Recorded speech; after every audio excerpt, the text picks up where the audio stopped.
Hi everyone, I'm Dorothy. I'm Valentina. I'm Paula. We chose a negotiation scene from 30 Rock, an American sitcom. The picked scene shows a negotiation between two parties about a salary. In the following you will see our analysis divided into 3 parts, and in the end we will sum up our results in a short conclusion. Have fun! Enjoy! I'm sorry you had to wait for this, Sherry. I hope there was enough shark meat in the refrigerator for one of your sandwiches. Well, hold on.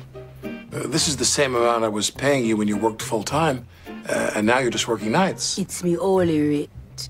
You understand my confusion. I'm actually paying you more money to be here half the time. I want to quickly visualize what the first clip is about. We have 2 individual parties revealing 2 different perspectives and 2 different goals. We have Jack, who wants a nanny to take care of his child, but only pays a rational amount of money. He appears to be assertive and communicative. The nanny, on the other hand, stays distant and uncommunicative. She claims a higher hourly rate than Jack wants to pay, so they need to an agreement. We can see that emotions will play a role, at least for Jack, because he's not unbiased, because the issue of his baby is a quite personal one, whereas the nanny focuses on material outcome. The first clip shows already that our scene is a distributive bargaining situation, in particular a business negotiation about a salary. We have 2 parties claiming a different amount of money, so either one of them will win or lose. There's a fixed pie they have to share. Furthermore, there's an anchoring effect. Jack had a quite bad start because he was signing a check with an amount of money he actually doesn't want to pay. So we can see that this first item actually mentioned influences the whole bargaining, because by signing he already accepts her first offer unintentionally. I'm not saying that what you do isn't important. Avery and I appreciate you, and Liddy just adores you.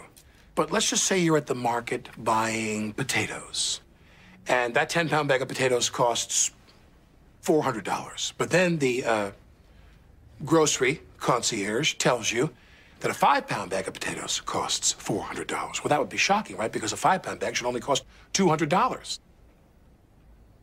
What I'm saying is that we value what you do, but this rate is unreasonable. The second clip clarifies some of the attributes we assigned to the 2 parties in the first part. We can see that Jack is talkative, whereas the nanny remains silent. He's trying to make her aware of the problem, but she's not giving any response. He also tries to make eye contact, which indicates feedback in communication and is a quite substantial part of interaction, but she avoids making eye contact. He starts to negotiate with himself because there's no response coming from her. She also starts to eat a clementine, which is showing her ignorance. He comes up with more and more rational arguments and metaphors, but her behavior doesn't change. She stays provocative, passive, and phlegmatic, whereas he keeps his polite and active manner.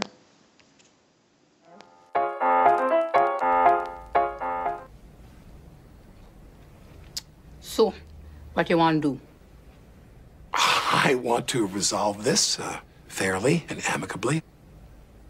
And I don't want any bad blood. So, it was nice negotiating with you, and here is all of your money.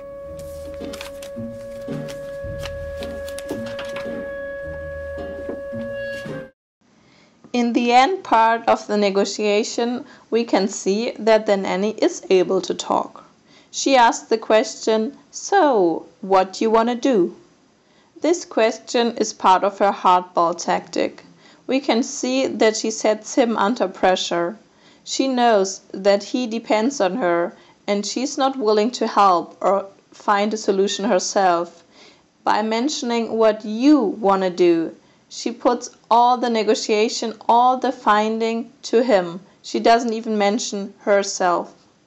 We say that she has no intention to compromise with his bad face. She knows that he depends on her and that it's not her part to find a solution. After the nanny's question, Jack freezes and gives up. Even though she didn't try at all during the conversation, Jack always wanted to close the deal by doing what is fair and equal for all parties involved. But in the end he couldn't. He tried to find a compromise, but he lost. The danger with this compromising style is that compromisers often unnecessarily rushed the negotiation process and made concessions too quickly, like Jack in this case.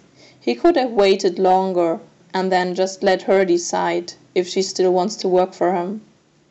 Furthermore, we see that emotions played a quite important role in this negotiation. In general, emotions have the potential to play either positive or negative role. During negotiations, the decision as to whether or not to settle rests in part on emotional factors. Negative emotions can cause intense and even irrational behavior, like in this case, where Jack accepts the unreasonable offer of the nanny to have someone taking care of his child. It becomes clear in this scene that Jack behaves the way he does because he has no alternative solution. He needs her help, and this sets him under pressure, so he finally just accepts her unreasonable offer. To conclude our analysis, I want to sum up the points we made so far and explain again why Jack loses this negotiation. In the beginning, we thought Jack will win the negotiation due to his employer position, his expertise and experience, and his overall hierarchical position. Although Jack disposes of this strong position, she, the nanny, has leverage over him in the whole conflict. If we look at the whole scene again, we see that there are several factors that lead Jack to lose. First, the two parties pursue different strategies. She embarks as a successful hard type by putting pressure on him and not being communicative or open to the discussion. Jack, on the other side, embarks the soft type. He chooses a gentle and friendly style of bargaining, and his goal is to find an agreement. He tries to find this compromise by offering solutions, and even if he does it in a quite irrational way, in changing his opinions constantly, you can really see that he makes an effort. She, on the other hand, is punishing him with silence and leaves the negotiation process up to him, with no real attention to negotiate at all. This is what we consider to be bad faith. Second, they negotiate under different circumstances. While he is of course emotionally involved, the issue is his baby and needs to find a solution, she has no personal interest in the matter. Unfortunately, he has no alternatives, which increases his dependence on her, so he has to accept her first and final offer. The nanny is fully aware of this concept of his dependence, and she exploits it in the negotiation tactics she uses. The confidence that she has over the situation allows her to behave in a phlegmatic, ignorant manner. This behavior makes Jack freeze, and he loses control over the negotiation, which leads him to eventually lose the deal. Okay, let's see what we've learned from this negotiation. Being in a high power position isn't crucial for a positive negotiation outcome. Furthermore, take all the external factors into consideration when you choose your strategy.